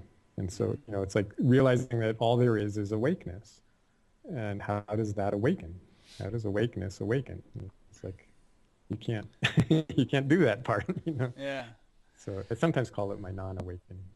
No, it's interesting in terms of the word flexibility. It's like, it's there. That aspect is enlivened, you could say, and it kind of informs or enriches or inspires or guides maybe the more manifest, specific aspects of your life. Yes. Kind of like, just to take a crude example, if you had completed medical school, you wouldn't always be dwelling on the facts that you had learned in medical school, but if someone came to you with a problem, you'd be able to deal with it because there was that sort of that knowledge instilled in you. Yeah, it would just come out of you. Yeah, and I sometimes I think even more. The more central thing is not the sense of is this experience continuous? Is whether or not you've developed a sense of trust in that reality. Right. And the example I always use, like I'll ask you right now, Rick, do you have a car? A car? Yeah. Do you own a car? Sure. Yeah. Can you see it right now where you're sitting? Nope. Do you doubt that it exists? Nope. Yeah. And that's it. Like I often say, even if God forbid you went out to where you parked your car and it wasn't there, would at that moment, would you doubt that it exists?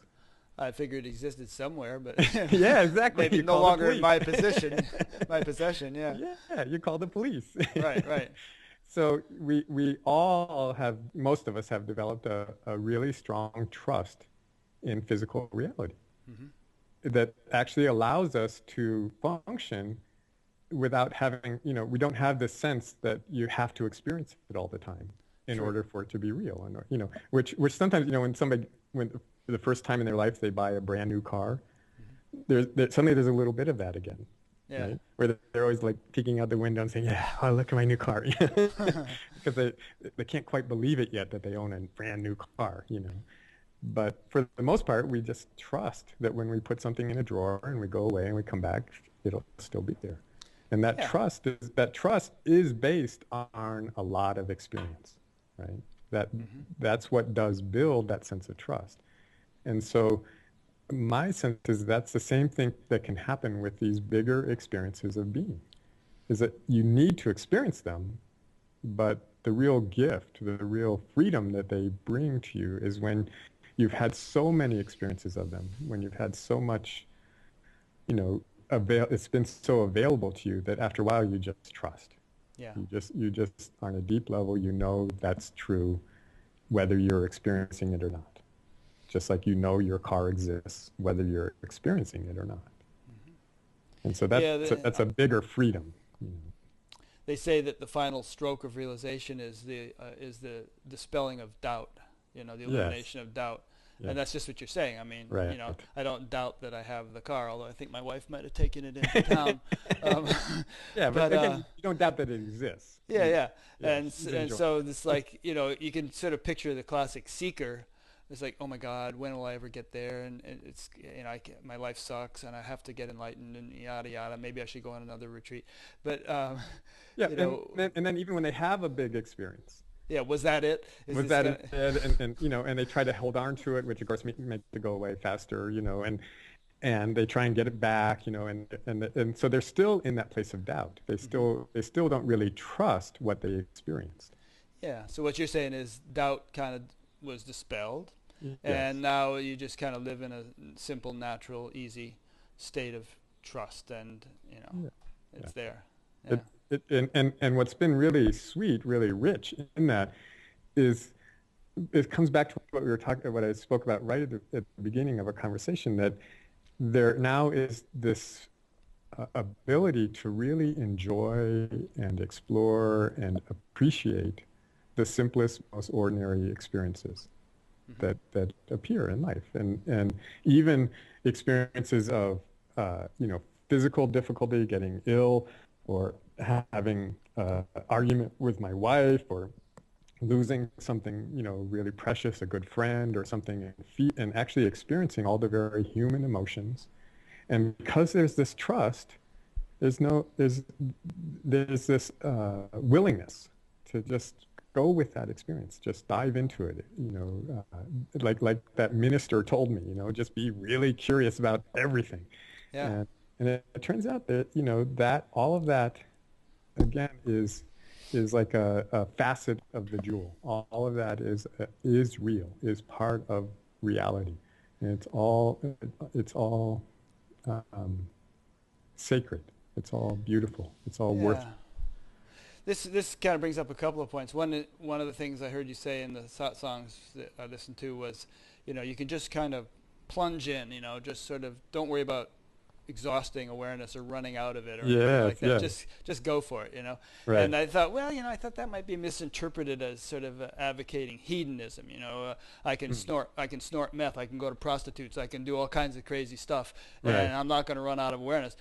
People are going to pay the price for something like that. So Sure. probably that's not what you meant. The antidote to all of that, the antidote to the indulgence Hmm. side, is if you really are, in a sense, plunging in with full awareness. Hmm. That, to me, that's the antidote to like addictive Doing processes. stupid things. You mean? Doing stupid things, and also if you're really paying attention. I'll share. This was 30 years ago, I for most of my life I had this really, really intense sweet tooth. Hmm. You know, earlier I used the example of the plate of cookies because, you know, at that time in my That life, was you, right? yeah, if there was a plate of cookies, this is, you know, they ended up inside here. They ended up in my stomach, Hmm. and uh, and yet I was also extremely sensitive to sugar. Mm. Like I was, well, you know, that's probably, you know, they say on physiological level, you often crave stuff that you're kind of like allergic to or reactive to. And so I did, you know, and the antidote, the thing that like shifted that whole experience for me was it's like I didn't expand my awareness in terms of distance. It's more like it's kind of like what I was saying about popping in time. It's like Mm. suddenly I learned to when I looked at a plate of cookies to imagine how I would feel in half an hour Yeah. if I ate them, Hmm. you know. And when you do that, especially if you're somebody who gets really nauseous and often ends up with a headache when they eat sugar, Yeah. then it's like if I, you know, if I held out a pill to you and said, here, take this pill, it'll make you nauseous and you'll have a headache. Right. No, thank you. You know, I'll pass, you know. And so when someone holds out a plate of cookies and I included in my awareness, you know, I was more complete in telling the truth about that plate of cookies by saying, I'm not going to feel that good if I eat these, especially if I'm on an empty stomach, you know, if I haven't. And then with that greater awareness, I suddenly was no longer eating cookies. No Interesting. longer, yeah. And of course, the obesity epidemic is on the news all the time, and you kind of get the feeling that people are trying to sort of fulfill themselves through, Yes. by more and more. And the mayor of New York City just outlawed the super duper Right. huge soda drinks, because there's such an obesity problem. Yes. But perhaps if people had that inner fulfillment, Yeah. lively, then there wouldn't be this craving to get fulfillment from more and more and more and more food. Right.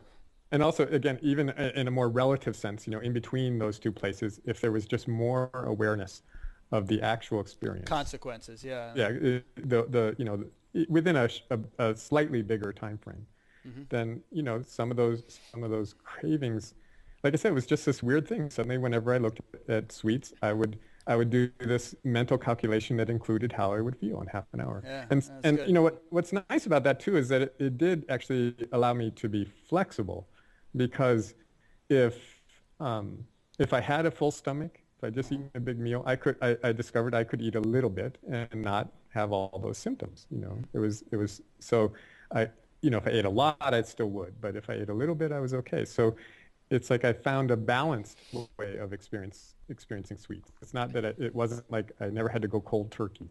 You Mhm. know, I just found a Yeah, a balanced way, balance. and it also allowed for moments where, like when my grandmother had just baked me a plate of cookies, I could eat a cookie. You know, Right, not and upset that, your grandmother. yeah, and maybe say, gee, Grandma, can I take the rest home in a bag? You know, and then throw them out when I got home. Yeah, there's actually verses in the Gita where yoga is defined as a state of balance in which you don't either overly indulge in or overly shun uh, various experiences. Yes, yeah, Uh, yeah, and then the relative truth can sort of unfold and function and, you know, balance is more like a balancing. yeah, maybe You that's know, what Buddha meant by the middle way also. yeah, yeah, Hmm. Harkening back to a few minutes ago when we were talking about, whether that experience you had in Rishikesh was retained and stabilized and so on and so forth, somebody sent in a question about abiding in the self, what that really means, and would it be truly abiding if one is still doing a regular meditation program twice daily, which is a jab at me because I've been meditating regularly for 44 years and I happen to really enjoy it. And she's saying, well, if you really were established, you wouldn't need to do that anymore. And I said, okay, fine, maybe I'm not really established, but I really enjoy it. yes, It's yeah, extremely, nourishing. So would you say yeah, that, I mean, different people have different paths and different habits and so on. And some people awaken without ever having meditated, and some people, meditate regularly and sure. so on. And maybe you keep doing what you're doing. But would you say that meditation is likely to drop off when awakening has really dawned, or is it hard to? It's great that you asked me this question because Hmm. my experience is the complete inverse of what you might expect in that I discovered meditation after my awakening Mm. and have fallen in love with it and I meditate regularly and I never meditated before. Cool. So my experience, again, I can't speak for anyone else's experience, and I don't doubt that it's possible to move into a particular experience of uh, you know, contact with it, fullness of the self, and in a sense, never lose it even experientially, let alone, not sort of separate from whether or not you have this deep abiding trust in it. But that's not my experience. And like I said, what my experience brought me to was a place where that doesn't even matter anymore. Yeah. It's like it's so available. I trust it so completely that I don't have any sense of lack when it's not happening. Just like you don't feel the lack of a car right now. Right. It just doesn't compute because you got one, and when your wife gets home, you can go to the store if you want to. Um, and so, from that place, I just discovered how sweet, how amazing it is to meditate. Hmm. And so, and directly in response to that person, I would, again, my perspective is that we all abide in the self, that we all are the self before we realize it, during our realization of it, and after our realization of it. And so, whatever she's experiencing, whatever you're experiencing while you're meditating, whatever somebody down the street is experiencing when they're eating popcorn watching a movie, it's all part of the self. It's all worth experiencing. And it might be kind of a truism that it seems that consciousness feels that way too, because consciousness seems to go to a lot of trouble to have different experiences. It never makes a snowflake the same way twice. It never has this whole experience we're speaking of called awakening the same way twice. Like I said, here I am, this guy who never meditated, and now I love it. Now I mean, I don't think I'm addicted to it because it doesn't really matter to me if I don't, then I just don't. But whenever the opportunity comes, I love to do it. Hmm. I think the word meditation has different meanings too, just as the word liquid has different meanings. I mean, you're Hmm. drinking some water right now. If you were Hmm. drinking motor oil, it would be a different experience. Yes, um, exactly.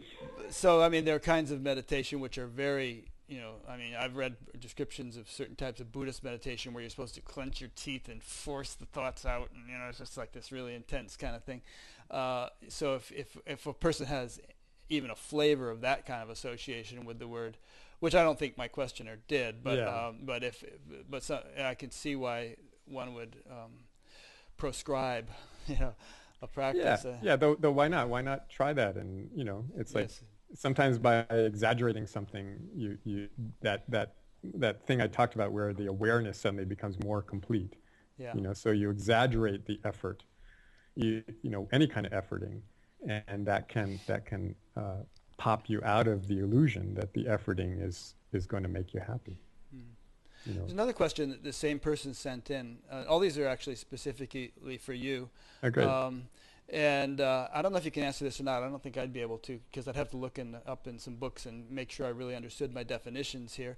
But Uh-huh. she asked, what is the difference between a jnani and a yogi? There is a massive confusion around this issue. No felt sense of mission except to transmit the silence. I guess that's what a jnani would have, according to this stuff. Right. And help people wake up from the dream. Only a jnani can awaken another. She's asking for you to contrast that with a yogi. Which, Right. any comments on Yeah. that? Even if you did look up the definitions, you would find a lot of different ones. I often say that we were talking earlier about different sizes of truth, and Mm-hmm. I say there's a shorthand way to tell whether something's true or not, Mm-hmm. and if or how true something is, and if there are words, then it's not very true. But once you put it in words, you've left out, just by definition, you've left something out. And so whatever I say about a yoni, whatever book you open up and read the description of, it's a partial description. It's not complete. And even her description, which is very, very beautiful, very, I'm sure true in a lot of cases.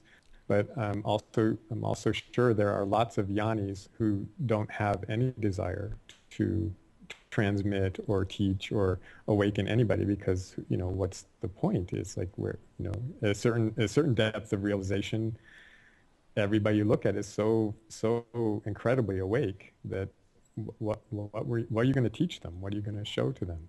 Mm. And so that's another definition, right? But that the definition of yanis? Is that the experience of every yani? No. Yeah.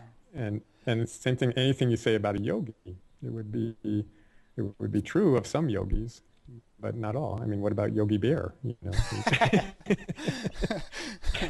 I heard a funny story about him yesterday. He was being interviewed by Bryant Gumbel.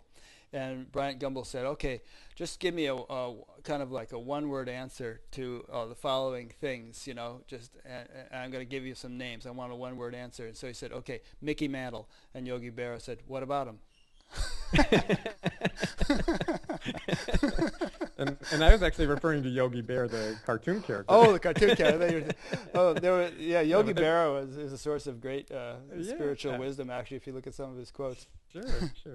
And so, that's just playing with the word yogi, but it is just a word, and no one can really give a final definition, and why. And if you do, in a sense, that can be used to then deny or reject, the experience of a yogi who is having a different experience, or to deny or, reject the experiences of true nature that somebody's having just because it doesn't fit, your definition of a yani. And people do that even to their own experience. It's like the question before about, is it an abiding experience? When that's held so rigidly, then people who are having genuine experiences and genuine realizations, and then they wake up the next day all contracted, and then it's like they just throw the baby out with the bathwater. They say, well, that can't have been a true realization because look, I'm not abiding. Right. And so it's like that rigidity of definition is they're expecting the sort of profundity and flashiness that it had initially to be with them all the time, and when that kind of gets integrated and they kind of take it for granted, then where did it go? Exactly. And so it's not that there's anything wrong with words, or with definitions, or with even like finely discriminating and coming up with an even finer description of something. There's nothing wrong with that as long as you recognize that it's just, once it starts coming out of your mouth, once it's in a book, it's by its nature not complete. You can enjoy it. It might be the piece of the puzzle that is just what was missing for you.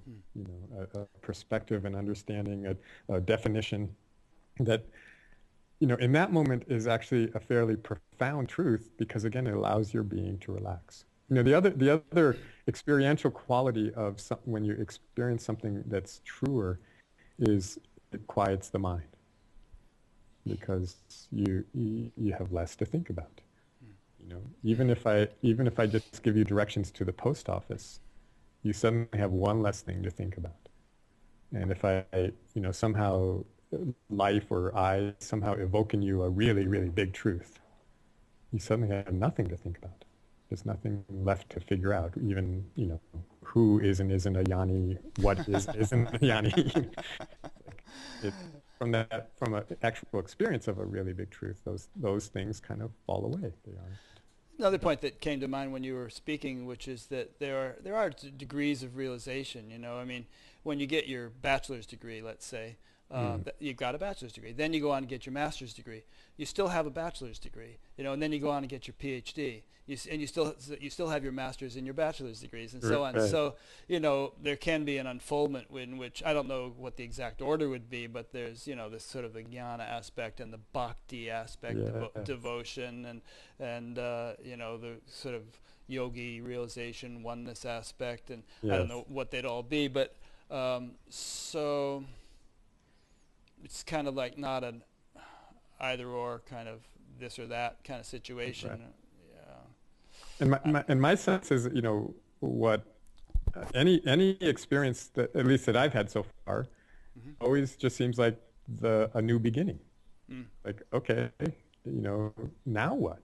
Because it doesn't stop. Nothing, life, like I said, one of the fundamental qualities of being is this movement, this aliveness.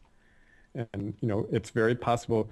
I mean, I sometimes even like hypothesize, like, okay, let's say consciousness itself has completely woken up and all illusion has in a sense fallen away because it's like it's all been seen through so completely that it's like my sweet tooth, the whole interest in illusion has fallen away. It's just this pure stillness, infinite presence, nothing happening. My sense is that somewhere in there, somewhere within that consciousness, he wants back in or out? Out. Somewhere within that infinite pure stillness, that there's like basically a thought. Something's going to arise. Something like, wow, that was fun. Let's do it Yeah, I again. was just gonna say. And Yeah. then, woo, the universe pops into existence again, only this time, gravity works the opposite. It pushes things apart, and, it just says, let's do it again, only different, Mm. let's try it all again. And so, I don't know, when you get even on an individual level, it seems like from a certain place of expansion, there's really only one way to go, which is to kind of get wrapped up in something again, you know. Mm. And from a certain depth of, I think that's why sometimes people have these big openings, big awakenings in the most contracted moments of their life, Mm. because from a place of like utter unbearable contraction, there really is only one direction to go. That you can, it's like a certain point, it's like maybe you can contract a little more, but then, but at a certain point you can't do it anymore. And it's like sometimes then when you stop, it's like it just goes all the way, Mm-hmm. it drops away completely in that moment, in that instant. Hmm. So who knows, it's like, what is it, again, is it better to be expanded or is it just different? Hmm. Is it better to be Yanni or just different? I'm glad you brought that up because towards the end of my interviews, I usually ask people, well, where do you go from here? Do you have a sense of continuing unfoldment or, development or whatever? And some of them say no. They say, where could I go? And it seems like this is it. But a lot of them, and many whom I would consider to be very spiritually mature, say, I don't know where it goes from here. It's just Yeah. like Adyashanti, for instance, just seems to be unfolding more and more, Yeah. deeper and deeper into the mystery.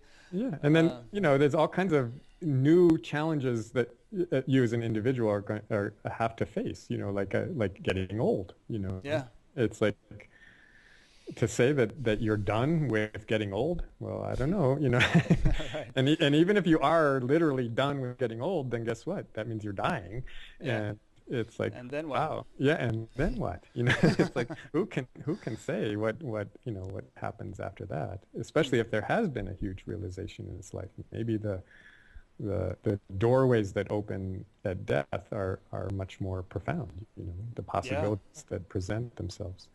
you But might I you hold might be everything. greeted by a little committee who says, "Very well done. Now wait till you see the next assignment." Yeah, exactly.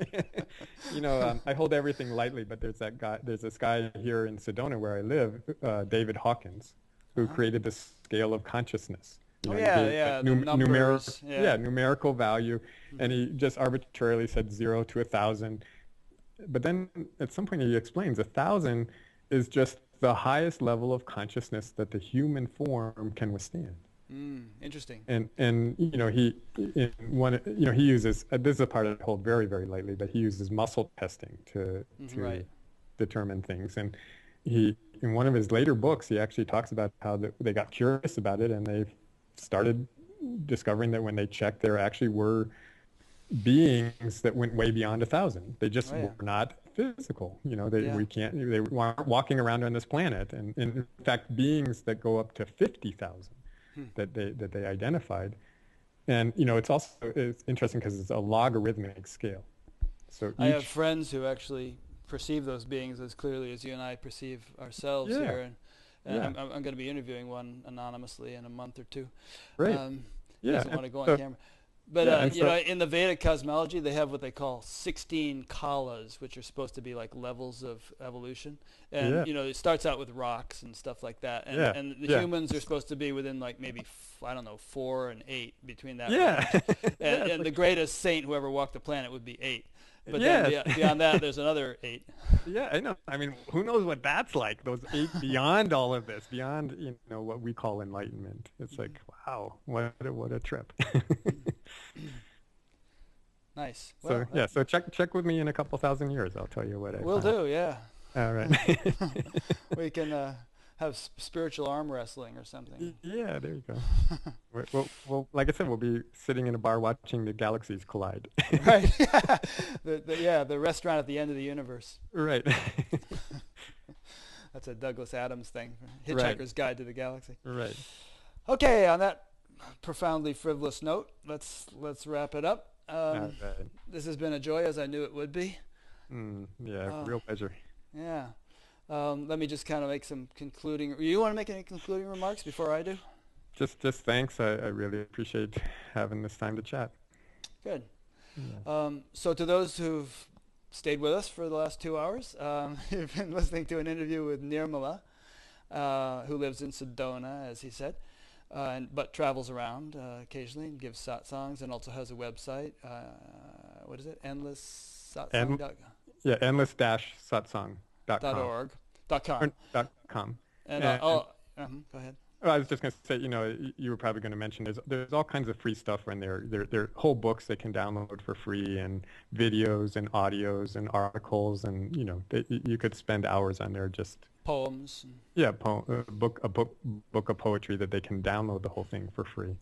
There's also I'll point it out because we talked a lot this time about the way our heart, our being, discriminates how true things are by the expansions and contractions. And one of the free downloads on the free ebooks page on my site is part 2 of my book, Living from the Heart. Mm-hmm. And part 2 is all about the heart's wisdom. It's all about how we naturally discriminate how true things are if we listen to our heart. So, Nice. Yeah, I listened to that when I was, the last week or so. It was very enjoyable. yeah. Good. So I'll be linking to, in case you're driving in your car and you didn't have a chance to write that down, I'll be linking to his Nirmala's site from mine, batgap.com, so you'll see that there. And also, of course, this is an ongoing series, so if you go to batgap.com, you'll see all the other ones archived, and each week a new one is posted. And so if you'd like to be notified each time a new interview is posted, you can just sign up for the email newsletter there. It's just 1 a week email. And if you're listening to this on YouTube, you can just subscribe to the YouTube channel, and YouTube will tell you when there's a new one. It's also available as a podcast, so you can listen to just the audio while you're riding your horse or whatever. So great, thank you, and thanks to those who are listening. Oh, and there's a donate button there, I should mention. I don't like to be crass about it, but it does help to have a regular flow of donations, and there's a page which explains what I do with them. So thanks to everyone, thanks to Nirmala, and we'll see you next time.